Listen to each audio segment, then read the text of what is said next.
तो डिस्कस करते हैं loop diuretics today. Okay, loop diuretics जैसे कि फ्रस्टोमाइड कैसे फंक्शन करता है हमारी बॉडी के अंदर। First of all I will discuss with you the normal physiology of the nephron, right. For example ये है आपके पास एक किडनी, राइट। किडनी के अंदर पता है ना आपको इस तरह से नेफ्रॉन होता है, ये जो मैंने यहाँ पे ड्रॉ किया है, this is a nephron, right, and this is present in the kidney. अब ये डिस्कस करते हैं कि ये फंक्शन कैसे करते हैं नॉर्मली। डू यू नो यहाँ से क्या क्या चीज़ें फिल्टर होती है। दिस इज समथिंग ऑब्वियस, मैंने आपको फिजियोलॉजी के लेक्चर में बताया था, राइट। सोडियम है, क्लोराइड है, उसके अलावा वाटर है, राइट। उसके अलावा कैल्शियम, मैग्नीशियम वगैरह, पोटासियम, ये चीज़ें क्या है कि यहाँ से क्या होती है, फिल्टर होती है, राइट। अब यहाँ से जो है ना, ये आपको जो सेल नज़र आ रहा है, this is the cell of the proximal convoluted tubule, right. This is the cell of the proximal convoluted tubule. यहाँ से क्या होता है, यहाँ से normally 65% of the sodium and water क्या होता है, रीअब्जॉर्ब होता है हमारे।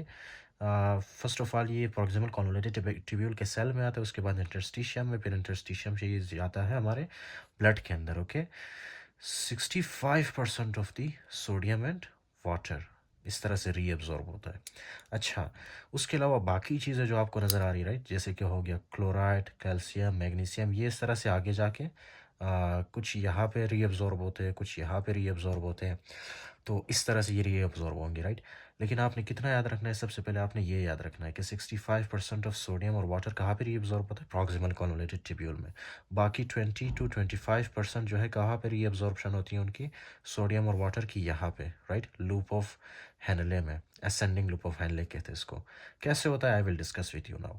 अच्छा जी, तो 65% सोडियम वाटर रीअब्जॉर्ब हुआ, बाकी जो आपके पास सोडियम और वाटर रहता है ना, वो क्या होता है, वो इस तरह से आता है लूप ऑफ हेनले में, राइट। लूप ऑफ हेनले से यहाँ पे आ जाते हैं, राइट। यहाँ पे लूप ऑफ हेनले से यहाँ पे आ जाते हैं, और यहाँ पे हमारे पास एक पंप होता है लूप ऑफ हेनले में। ये आ गया आपके पास सोडियम, राइट, इंक्लूडिंग दैट ये आपके पास आ गया पोटासियम, और ये आपके पास आ गया क्लोराइड, राइट, इस तरह से। अब क्या है कि ये तीन चीज़ें जो है ना, ये तीन चीज़ें क्या होती है, यहाँ से रीअब्जॉर्ब होता है प्रॉक्सिमल कॉन्वोलेटेड ट्यूब्यूल के सेल में। कैसे? First of all obviously there will be absorption of the sodium. Okay, this is the absorption of the sodium. उसके बाद आता है आपके पास पोटासियम, इस तरह से पोटासियम रीअब्जॉर्ब होता है। उसके बाद आता है यहाँ पे क्लोराइड। ओके, टू क्लोराइड यहाँ से रीअब्जॉर्ब होता है, जिसको हम क्या कहते हैं, अभी इस चैनल को हम क्या नाम देंगे, sodium potassium two chloride pump. Okay, क्यों, क्योंकि एक सोडियम को रीअब्जॉर्ब कर रहा है, दूसरा एक पोटासियम को और टू क्लोराइड को, तो इसलिए सिंपल नाम है इसका, sodium potassium two chloride pump. Okay, I discuss this things okay before also कि ये जो पोटासियम है यहाँ पे क्या होता है, यहाँ पे इस तरह से पोटासियम लीकी चैनल्स होते हैं, पोटासियम कुछ बाहर की तरफ जाता है। ओके, बाकी जो पोटासियम है वापस यहाँ पे एक और चैनल होता है, ये पोटासियम इस तरह से वापस ल्यूमन के अंदर आता है। Can you see this. Okay, ये पोटासियम क्या हो रहा है, वापस ल्यूमन के अंदर आ रहा है। अच्छा, you must remember this is the very interesting part of the lecture. ये पोटासियम सेल के अंदर से वापस इधर अंदर बाहर आ जाता है, राइट, ल्यूमन के अंदर। एज अ रिजल्ट क्या होगा, जब यहाँ पे पोटासियम की कॉन्सेंट्रेशन ज़्यादा होगी ना, तो पोटासियम के पास क्या है, प्लस चार्ज, तो यहाँ पे प्लस चार्जेस की कॉन्सेंट्रेशन इस तरह से ज़्यादा होती है, इस तरह से प्लस चार्जेस कॉन्सेंट्रेशन बहुत ज़्यादा होती है ल्यूमन के अंदर, राइट। एज अ रिजल्ट आपको पता था क्या आ रहा था पीछे से, कैल्शियम मैग्नीशियम। अब ये हमारे पास है कैल्शियम, ओके, और ये हमारे पास है मैग्नीशियम, राइट। अब ये जो पॉजिटिव चार्जेस की कंसंट्रेशन जब बढ़ जाती है, राइट, ल्यूमन के अंदर, आपने पढ़ा तो था यार केमिस्ट्री में 9th-10th में आपने पढ़ा था कि पॉजिटिव क्या करता है, पॉजिटिव पॉजिटिव को रिपेल करता है, राइट, एक दूसरे से दूर भागते हैं पॉजिटिव पॉजिटिव। तो ये क्या, इतना ज़्यादा पॉजिटिव चार्जेस हैं यहाँ पे पोटासियम की वजह से, यही पॉजिटिव चार्जेस क्या करते हैं, कैल्शियम और मैग्नीशियम को सेल इधर इंटरस्टिशियम के अंदर भेजते हैं, राइट।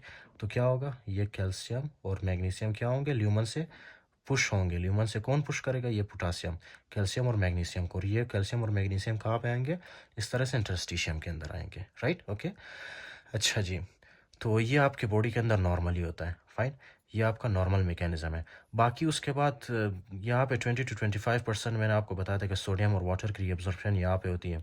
कुछ सोडियम लाइक 5 to 10% यहाँ पे रीअब्जॉर्ब होते हैं, right, proximal part of distal convoluted tubule, I discussed in very detail in the physiology. उसके बाद कुछ सोडियम यहाँ पे रीअब्जॉर्ब होता है क्लोराइड के साथ, फिर कुछ सोडियम इस तरह से आगे आते हैं, राइट, यहाँ पे आके यहाँ पे इनके पास क्या होता है, इस तरह से कुछ पंप होते हैं, राइट, या तो फिर चैनल्स होते हैं। वो चैनल्स क्या करते हैं, सोडियम को सेल के अंदर भेजते हैं, सेल के अंदर भेजते हैं, राइट। और यहाँ पे बेसोलेटरल साइड पे इस तरह से एक और पंप होता है, राइट, यहाँ पे, ओके, जिसको हमने क्या नाम दिया, सोडियम पोटासियम एटीपेज। अब ये जो सोडियम पोटासियम एटीपेज है, ये जो सोडियम रीअब्जॉर्ब हुआ है ना, इसको पता है क्या करेगा, इस तरह से ये ब्लड के अंदर भेज देगा, ओके, इस तरह से ब्लड के अंदर भेज देगा। एंड डू यू नो आपके ब्लड के अंदर पोटासियम की कॉन्सेंट्रेशन ज़्यादा होती है, एज रिजल्ट क्या होगा, ब्लड के अंदर से ये पोटासियम को सेल के अंदर ले आएगा, ओके, सेल के अंदर इस तरह से आता है। So this is what happens normally in your body, fine. अब ये जो पोटासियम है, ये क्या होगा कि यहाँ पे जो है इस तरह से पंप होते हैं, फाइन। यहाँ से फिर ये पोटासियम आता है बाहर की तरफ, ओके, ये आ गया आपके पास पोटासियम। फिर यही पोटासियम आगे जाके क्या होगा, यूरिन के अंदर अपीयर होगा। ये पोटासियम आया यूरिन के अंदर, right. Including that you must remember one more thing, कि ये जो सोडियम जैसे ही जाता है ना अंदर, सोडियम क्या करता है, लिसन वेरी केयरफुली, ओके।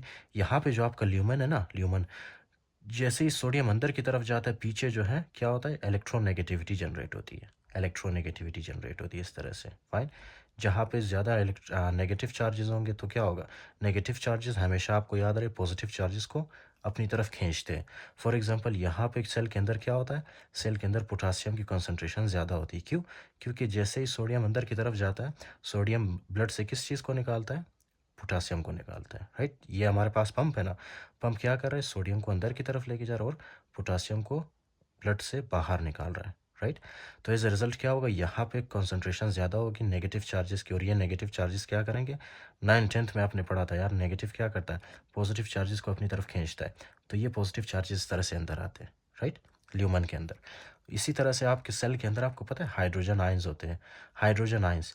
तो जैसे यहाँ पे फॉर एग्जांपल सोडियम अंदर जाता है ना, तो क्या होगा, यहाँ पे इलेक्ट्रोनेगेटिविटी जनरेट होगी, और यही इलेक्ट्रोनेगेटिविटी क्या करेगी, हाइड्रोजन के भी सेल से बाहर निकालेगा, राइट। फिर यही हाइड्रोजन आपके यूरिन में अपीयर होता है, simple, okay, this is what happens in your body. अब लूप डायूरेटिक कैसे काम करता है, लूप डायूरेटिक बस इसको बंद कर देता है, ये जो आपके पास है ना सोडियम पोटासियम 2 क्लोराइड, इसको बंद कर देता है।